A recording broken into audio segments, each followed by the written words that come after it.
My boyfriend of 3 years looked me in the eyes and said, "It's your job or me." I sat there for a moment. I thought about everything we'd built together. The apartment, the trips, the plans. 3 years. And then I thought about one other thing. My job paid $62,000 a year. He paid nothing. So I made my decision, and he did not see it coming. Before we get into this, if you're new here, welcome. Hit subscribe. We post real Reddit relationship stories every single week, and trust me, they only get more dramatic from here. Okay, let's go back to the beginning. My name is Jade. I'm 28 years old. I've been with my boyfriend, I'll call him Marcus, for 3 years. We met at a mutual friend's birthday party. He was funny, confident, and immediately interested in me. I liked that about him at first. We moved fast. 6 months in, we were spending every weekend together. A year in, I had a drawer at his place. Marcus works in sales, commission-based. Some months were great, other months, not so much. I work in marketing at a mid-sized tech company. Salary, benefits, remote-friendly. I worked hard to get there.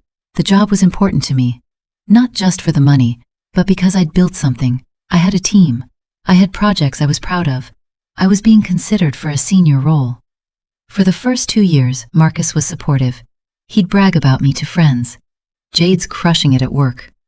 Then something shifted. It started small. He'd make comments when I worked late. "Do they even pay you overtime?"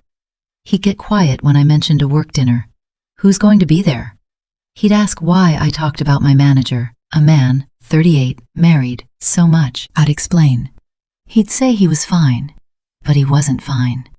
About 8 months ago, I found out I was being considered for a senior marketing manager role. It was a big deal. It would mean a pay bump, more responsibility, and leading a team of 5. I told Marcus over dinner. I was excited. I was literally shaking when I told him. He said, "That's great, babe," and went back to his phone. I let it go. 2 weeks later, I got the promotion. 62,000 to 78,000. My own team. My name on a project that was going nationwide. I called Marcus immediately. He said, "Cool, are you going to be working even more now?" That was it. No congratulations. No excitement, just, "Are you going to be working more?" I went quiet. He noticed and said, "Sorry, I'm happy for you." But the tone never changed. Over the next few months, things got worse. He started tracking when I left the office. If I said I'd be done at 6 and texted at 6:15 saying I was running late, I'd come home to a cold apartment and a cold shoulder. He started making comments about my appearance when I dressed professionally. "Who are you looking nice for?" Once, I had a client dinner, a female client I should add, and he called me 4 times during the meal. I stepped outside on the 3rd call. He said, "You're always prioritizing work over me." I said, "I'm at a work dinner. This is my job." He said, "See, that's the problem." I didn't fully understand what he meant, not yet. It happened on a Sunday night. We'd had a nice weekend, actually, no arguments. We cooked together, watched movies, went for a walk. And then, Sunday evening, as I was preparing for the week, laying out my outfit, reviewing my Monday calendar, Marcus sat down across from me and said, "We need to talk." I put my phone down. He said he'd been doing a lot of thinking. He said he felt like our relationship was suffering because of my career. He said he felt like I cared more about work than I cared about him. He said he'd been feeling this way for months, and he couldn't keep doing it. And then he said the sentence that I will never forget. "I need you to quit your job, or I don't think I can do this anymore." I stared at him. I thought maybe I'd misheard. I said, "What?" He said it again. He wanted me to quit my job. He said we could figure out finances together.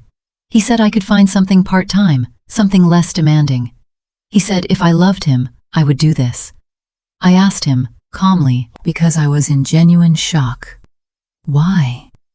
He said because my job made him feel insecure. He said because he couldn't trust the environment I worked in. He said because a woman in your position spends too much time around men who want her.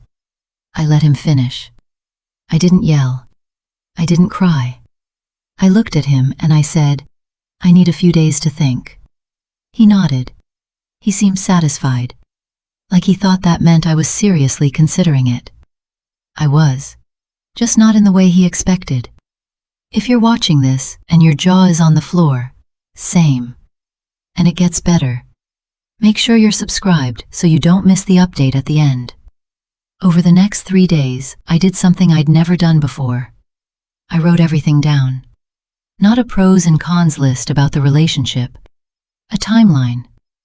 I wrote down every comment he'd made about my work over the past year. Every cold shoulder. Every passive-aggressive text. Every time he'd questioned who I was with, what I was wearing, why I was late. I filled 2 pages. Then I called my best friend, Renee. I read her the list. She was quiet for a long time. Then she said, "Jade, that's not a boyfriend who loves you. That's a man who's threatened by you." I sat with that. I also called my mom. She said, "If he's asking you to shrink yourself to make him feel bigger, that's not love. That's control." By day 3, I had my answer. But it wasn't the answer Marcus was expecting. I sat him down, same couch, same calm voice. I said, "I've thought about what you asked me." He leaned forward, hopeful. I said, "I'm not quitting my job." He blinked.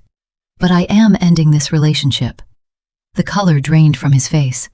He said, "Wait, what?" I said, "You asked me to choose. I chose. I chose myself." He immediately backtracked, said he didn't mean it like that, said it was just a conversation, said I was overreacting. But here's the thing about ultimatums. Once someone gives you one, you learn everything you need to know about them. He didn't ask me to quit my job because he was insecure. He asked me to quit my job because he wanted control. And the moment I didn't comply, suddenly it was just a conversation. No, it wasn't. The next 2 weeks were hard. I won't pretend they weren't. Marcus did not take the breakup well. He texted constantly. Long messages alternating between apologies and accusations. "I'm sorry, I didn't mean it." Then an hour later, "You always cared more about your career than our relationship." Then, "I just wanted us to spend more time together." Then, "You're going to regret this." I read every message once. Then I stopped responding. My friends rallied around me. Renee came over with food 3 nights in a row. My coworkers didn't know the details, but they could tell something was off, and they were kind. And my manager, yes, the male manager Marcus had been suspicious of, sat me down in week 2 and told me the nationwide campaign I'd been leading was performing ahead of projections. He said the executive team had noticed. He said there might be another opportunity coming. I drove home that night and I cried. Not because I was sad about Marcus, because I realized how close I had come to throwing all of this away for someone who saw my success as a threat instead of a gift. I posted my story on Reddit a few weeks later because honestly, I still had moments of doubt. Moments where I wondered if I'd been too harsh, if I should have tried harder. The internet had thoughts. Here's what people said.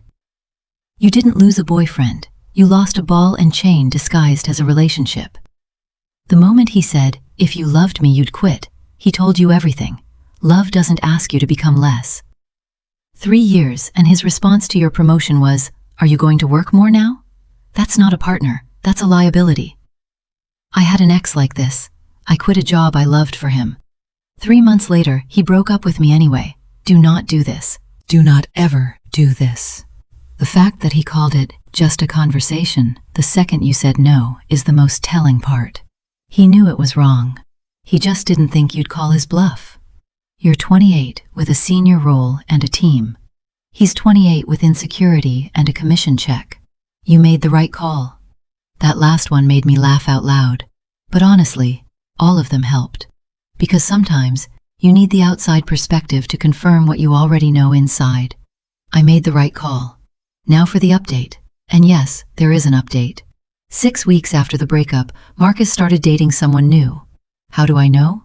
Mutual friends. He made sure word got back to me quickly.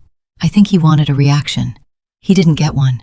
From what I heard, she works part-time at a coffee shop and has no career ambitions. His words, not mine, according to mutual friends. I genuinely wish them well. Because what he needed was someone who matched where he was. not someone who was moving forward. As for me, 8 weeks after the breakup, I got a second promotion offer. Not internally this time. A competing company reached out via LinkedIn. They'd seen the campaign. They wanted to interview me for a director of marketing role. Director, at 28. $94,000 base plus performance bonus. I accepted. I started last month. My old manager threw me a going-away lunch. My team made a card. And Marcus texted me that same week. Somehow he found out and said, "Congrats, I knew you'd do well." I did not respond. Because here's the thing, he didn't know I'd do well. He tried to make sure I wouldn't. And the most peaceful, most powerful thing I've ever done in my life is simply keep going anyway. So, was she wrong for choosing her career? Or was she right for refusing to shrink herself for someone who was threatened by her growth? Tell me in the comments. I genuinely want to know what you think. And if you've been in a relationship where someone tried to hold you back, drop a below. You're not alone. Hit subscribe if you want more stories like this every week. And I'll see you in the next one. Keep going.